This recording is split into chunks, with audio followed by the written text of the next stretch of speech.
لاکھوں قدسی ہے کار خدمت پر،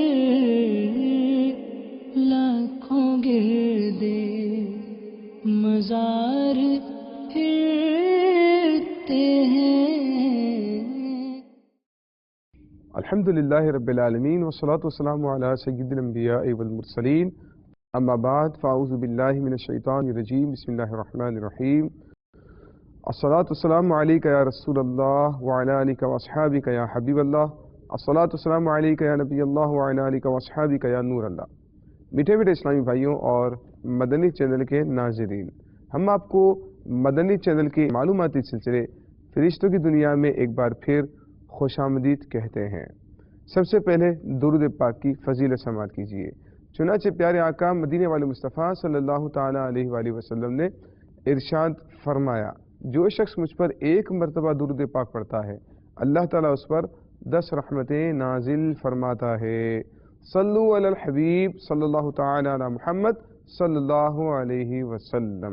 میٹھے میٹھے اسلامی بھائیوں، آئیے سب سے پہلے پچھلے سلسلے میں پوچھا گیا سوال اور اس کا درست جواب، اور درست جواب ہمیں ارسال کرنے والوں کے نام ملاحظہ کرتے ہیں۔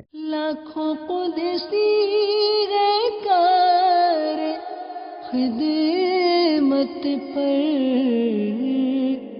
لاکھوں گردے مزار پھرتے ہیں۔ لاکھوں قدسی ہے کار خدمت پر، لاکھوں گردے مزار پھرتے ہیں۔ لاکھوں قدسی ہے کار خدمت پر، لاکھوں گردے مزار پھرتے ہیں۔ پیارے پیارے اسلامی بھائیوں اور مدنی چینل کے ناظرین اور پیارے پیارے مدنی منوں اور مدنی منیاں، مدنی چینل کے سامنے انتہائی توجہ کے ساتھ ہو سکے تو ڈائری اور قلم اپنے پاس رکھ لیجئے، اور گھر کے دیگر افراد کو بھی مدنی چینل کے اسکرین کے سامنے ہو سکے تو بٹھا دیجئے، اور نہایت پیار و محبت کے ساتھ ان کو مدنی چینل دیکھنے کی ترغیب دلائیے، اور ہو سکے تو ڈائری اور قلم کے ذریعے سے اہم ترین جو معلومات ہے اس کو اپنے پاس نوٹ بھی کرتے جائیے۔ پچھلے 3 سلسلوں میں ہم آپ کو حضرت ملک الموت علیہ السلام کے بارے میں معلومات فراہم کر رہے ہیں۔ آج حضرت ملک الموت علیہ السلام کے بارے میں آخری قسط اور آخری سلسلہ آپ کے سامنے پیش کرنے کے لیے جا رہے ہیں۔ انتہائی دلچسپ واقعات بھی ہیں اور آپ کے حوالے سے کچھ سبق آموز روایات بھی ہیں، اسی لیے ہمتن گوش ہو کر بڑی توجہ کے ساتھ ہمارا سلسلہ ملاحظہ کیجیے۔ چنانچہ حضرت سیدنا عبداللہ ابن عمر رضی اللہ تعالیٰ عنہ سے روایت ہے کہ سرکار والا تبار ہم بے کسوں کے مددگار، شفیع روز شمار دو عالم کے مالک و مختار، باذن پروردگار عز و جل و صلی اللہ علیہ وسلم کا فرمان عبرت نشان ہے۔ کوئی دن ایسا نہیں ہے کہ جس میں ملک الموت علیہ السلام قبرستان میں یہ اعلان نہ کرتے ہوں۔ جی ہاں، کوئی دن ایسا نہیں ہے جس میں ملک الموت علیہ السلام قبرستان میں یہ اعلان نہ کرتے ہوں۔ کیا اعلان ہے؟ ذرا سماعت کیجئے۔ حضرت ملک الموت علیہ السلام اعلان کرتے ہیں، اے قبر والو، آج تمہیں کن لوگوں پر رشک ہے؟ قبرستان والے قبر کے اندر موجود ہیں، مردے۔ حضرت ملک الموت علیہ السلام ان کو خطاب فرما رہے ہیں۔ پتہ چلا کہ مرنے کے بعد بھی قبر میں مردہ سنتا ہے۔ اولیاء کرام اور انبیاء کرام کی سماعت کا تو ماشاء اللہ کیا عالم ہوگا، عام مردے بھی اس کو سنتے ہیں، اور وہ کیا جواب دیتے ہیں یہ بھی سنیے گا۔ وہ کہتے ہیں کہ آج تمہیں کن لوگوں پر رشک ہے؟ تو وہ مردے جواب دیتے ہوئے کہتے ہیں، ہمیں مسجد والوں پر رشک ہے کہ وہ مسجدوں میں نماز پڑھتے ہیں، ہم نہیں پڑھ سکتے، وہ روزے رکھتے ہیں، ہم نہیں رکھ سکتے، وہ صدقہ کرتے ہیں، ہم نہیں کر سکتے، وہ اللہ عز و جل کا ذکر کرتے ہیں اور ہم نہیں کر سکتے۔ پھر اہل قبر اپنے گزشتہ زمانے پر نادم یعنی شرمسار ہوتے ہیں۔ دیکھا مدنی چینل کے ناظرین آپ نے کہ مردہ جب قبر میں تو چلا گیا ہے، اب اسے دنیا میں ہونے والی عبادات کرنے والوں پر رشک ہو رہا ہے۔ دیکھیں آج ہمیں الحمدللہ موقع ملا ہوا ہے، آج ہمارے پاس وقت بھی ہے، آج ہمارے پاس موقع بھی ہے، لیکن اس کے باوجود اگر ہم دنیا کے کام کاج میں مصروف رہے، اگر دنیاوی مشاغل کے اندر مصروف رہے، ہم نے یہ نیک کام نہیں کیے، تو پھر قبر میں پچھتانا یقیناً ہمیں کام نہیں دے گا۔ اسی لیے ہمیں چاہیے کہ نیک اعمال دنیا میں ہی پابندی کے ساتھ اختیار کریں تاکہ ہمیں قبر میں جا کر پچھتانا نہ پڑے۔ حضرت سیدنا برہ بن عازب رضی اللہ تعالیٰ عنہ سے روایت ہے کہ ہم نبی کریم صلی اللہ تعالیٰ علیہ وآلہ وسلم کی معیت میں ایک انصاری شخص کے جنازے میں شریک ہوئے۔ جب ہم قبر کے قریب پہنچے تو رسول خدا عز و جل و صلی اللہ علیہ وسلم تشریف فرما ہو گئے۔ ہم بھی آقا علیہ السلام کے گرد اس طرح بیٹھ گئے گویا ہمارے سروں پر پرندے بیٹھے ہوئے ہوں۔ میرے پیارے اسلامی بھائیوں، اس صحابہ کرام کا طریقہ تھا کہ جب بھی وہ آقا علیہ السلام کی خدمت میں علم دین حاصل کرنے کے لیے بیٹھے ہوتے تھے تو اتنی توجہ کے ساتھ بیٹھتے تھے کہ وہ ہلا جلا بھی نہیں کرتے تھے۔ فرماتے ہیں کہ آقا علیہ السلام کے دست اقدس میں ایک لکڑی تھی جس سے آپ علیہ السلام زمین کرید رہے تھے۔ پھر آقا علیہ السلام نے اپنا سر انور اٹھا کر ارشاد فرمایا کہ قبر کی آزمائش اور اس کے عذاب سے اللہ کی پناہ مانگو۔ 2 یا 3 بار یہی ارشاد فرمایا، قبر کی آزمائش اور اس کے عذاب سے اللہ کی پناہ مانگو۔ پھر فرمایا بے شک بندہ مومن جب دنیا سے کوچ کر رہا ہوتا ہے تو سورج کی طرح سفید چہرے والے فرشتے اس کے پاس آتے ہیں، ان کے پاس جنت کا کفن اور خوشبو ہوتی ہے، وہ اس کے پاس حد نگاہ تک بیٹھ جاتے ہیں۔ پھر ملک الموت علیہ السلام سیدنا اسرائیل علیہ السلام تشریف لاتے ہیں، اس کے سر کے قریب بیٹھ کر فرماتے ہیں یا ایتھا النفس المطمئنہ، اے اطمینان والی پاکیزہ جان، اللہ کی مغفرت اور اس کی رضا کی طرف نکل۔ آپ صلی اللہ تعالیٰ علیہ وآلہ وسلم نے ارشاد فرمایا اس کی روح مشکیزے سے قطرے کی طرح نکل جاتی ہے، اتنی آسانی کے ساتھ گویا کہ مشکیزے لٹکا ہوا ہے اور پانی کے قطرے اس میں سے ٹپک رہے ہیں، اتنی آسانی کے ساتھ اس کی روح کو قبض کر لیا جاتا ہے، مرحبا کہتے ہوئے، اس کو اپریشیٹ کرتے ہوئے، اور اس کو بڑے اکرام اور اعزاز کے ساتھ اس کی روح کو قبض کیا جاتا ہے۔ جو نیک بندہ ہے، فرشتے اس کی روح کو تھام لیتے ہیں اور حضرت ملک الموت علیہ السلام کے ہاتھ میں لمحہ بھر بھی نہیں چھوڑتے، پھر وہی جنتی کفن پہناتے ہیں جو وہ لے کر آئے ہیں اور خوشبو لگاتے ہیں تو سرو سے دنیاوی کستوری سے بھی پیاری خوشبو نکلتی ہے۔ فرشتے اس کو لے کر آسمان پر چڑھتے ہوئے فرشتوں کے جس گروہ کے پاس سے گزرتے ہیں وہ فرشتے پوچھتے ہیں یہ پاکیزہ روح کس کی ہے؟ اتنی تعظیم کے ساتھ جس کو لے جایا جا رہا ہے، یہ پاکیزہ روح کس کی ہے؟ فرشتے جواب دیتے ہیں یہ فلاں بن فلاں کی روح ہے، اور اچھے اچھے القابات سے اس کا نام لیتے ہیں، یہاں تک کہ وہ آسمان دنیا تک پہنچ جاتے ہیں اور اس کا دروازہ کھلاتے ہیں، ان کے لیے دروازہ کھول دیا جاتا ہے۔ اسی طرح ہر آسمان والے اس کو دوسرے آسمان تک پہنچاتے ہیں، یہاں تک کہ وہ 7ویں آسمان پر پہنچ جاتا ہے۔ تو اللہ تعالیٰ فرماتا ہے اس کا نامہ اعمال علیین، یہ وہ مقام ہے جہاں نیک لوگوں کے اعمال رکھے جاتے ہیں، میں لکھ دو اور اس کی روح کو زمین کی طرف لوٹا دو۔ میٹھے میٹھے صحیح بھائی دیکھیے، یہ تو تھا نیک آدمی، اور جو مومن بندہ مومن ہے اس کی موت کا احوال، کتنی عزت، کتنی تعظیم اور کتنے وقار کے ساتھ اس کی روح کو قبض بھی کیا جاتا ہے اور لے کر بھی جایا جاتا ہے۔ لیکن جب کافر اس دنیا سے جاتا ہے، اللہ تعالیٰ کا نافرمان ہے، سرکش ہے، اللہ تعالیٰ کے احکامات کو پامال کرنے والا ہے، جب یہ دنیا سے جاتا ہے تو آئیے اس کا بھی احوال سنیے کہ اس کے ساتھ وہ فرشتے کیا سلوک کرتے ہیں۔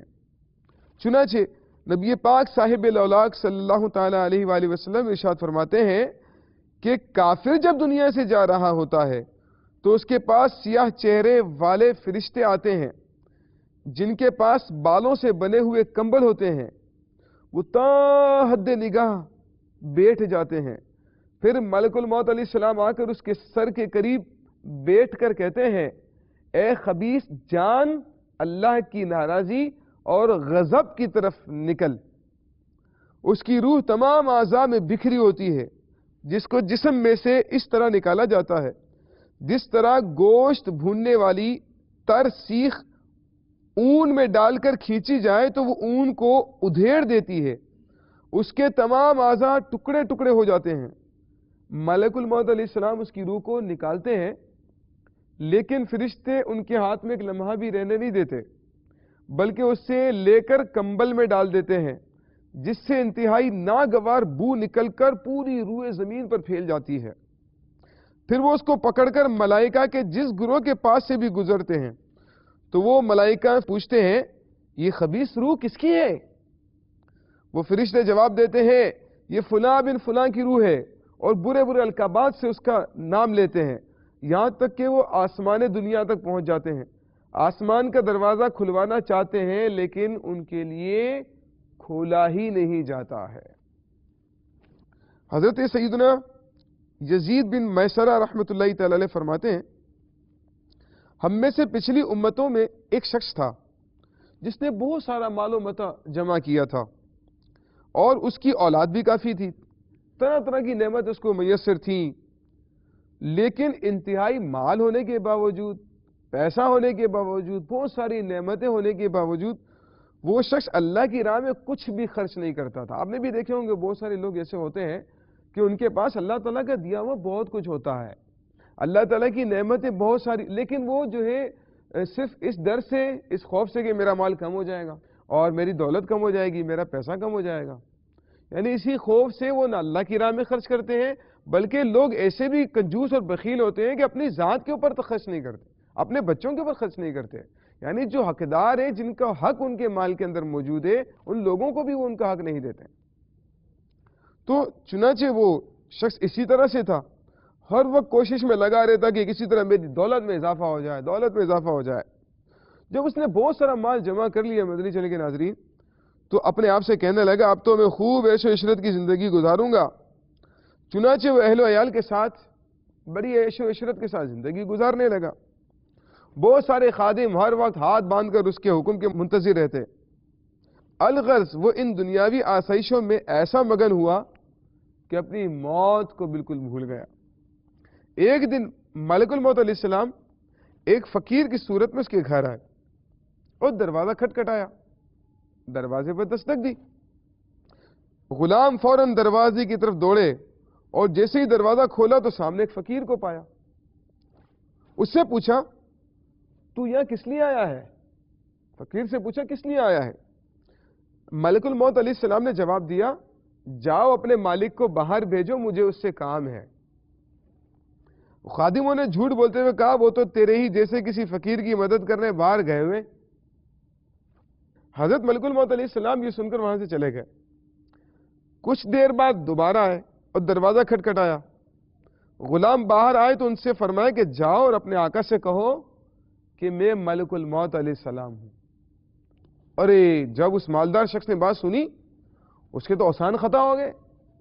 خوف زدہ ہو کر اپنے غلاموں سے کہا جاؤ ان سے بڑی نرمی سے گفتگو کرنا.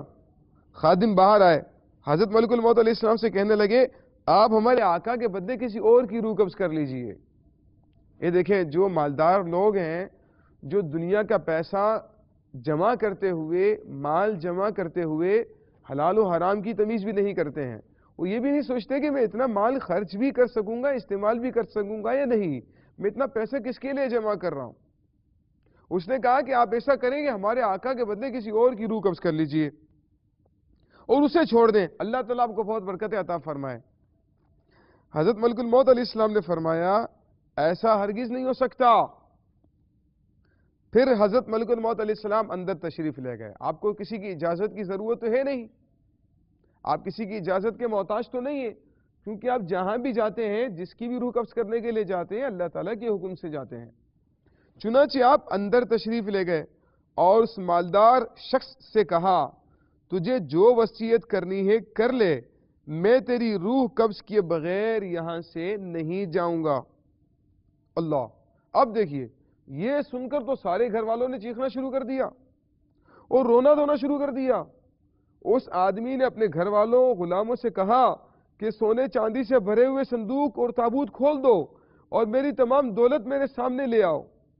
فوراً حکم کی تعمیل ہوئی، سارا خزانہ اس کے قدموں میں ڈھیر کر دیا گیا۔ وہ شخص سونے چاندی کے ڈھیر کے پاس آیا۔ اے دنیا کے مالداروں اور حلال و حرام کی تمیز بھی اس حوالے سے نہ رکھنے والے، غور کرنا چاہیے۔ وہ شخص اپنے مال و دولت کے ڈھیر کے پاس آیا اور کہنے لگا، اے ذلیل و بدترین مال، تجھ پر لعنت ہو، تو نے ہی مجھے اللہ کے ذکر سے غافل رکھا، تو نے ہی مجھے آخرت کی تیاری سے روکے رکھا۔ یہ مال کو لعن طعن کر رہا ہے، لیکن سنیے گا وہ مال کیا جواب دیتا ہے۔ مدنی چینل کے ناظرین، یہ سن کر وہ مال اسے کہنے لگا، تو مجھے ملامت نہ کر، کیا تو وہی نہیں کہ دنیا داروں کی نظروں میں حقیر تھا؟ میں نے تیری عزت بڑھائی، میری ہی وجہ سے تیری رسائی بادشاہوں کے درباروں تک ہوئی، ورنہ غریب اور نیک لوگ تو وہاں پہنچ نہیں سکتے۔ میری ہی وجہ سے تیرا نکاح شہزادیوں اور امیر زادیوں سے ہوا، ورنہ غریب لوگ ان سے کہاں شادی کر سکتے ہیں۔ اب یہ تو تیری بدبختی ہے کہ تو نے مجھے شیطانی کاموں میں خرچ کیا۔ اگر تو مجھے اللہ عز و جل کے کاموں میں خرچ کرتا تو یہ ذلت اور رسوائی تیرا مقدر نہ بنتی۔ کیا میں نے تجھ سے کہا تھا کہ تو مجھے نیک کاموں میں خرچ نہ کر؟ آج کے دن میں نہیں بلکہ تو زیادہ ملامت اور لعنت کا مستحق ہے۔